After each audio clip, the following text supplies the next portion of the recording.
We don't need you to be good at software.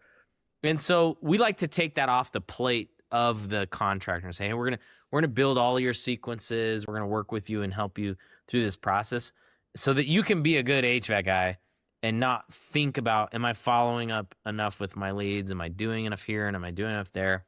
And that's what we've really morphed into, is this kind of like partnership where we say, hey, and what we've done is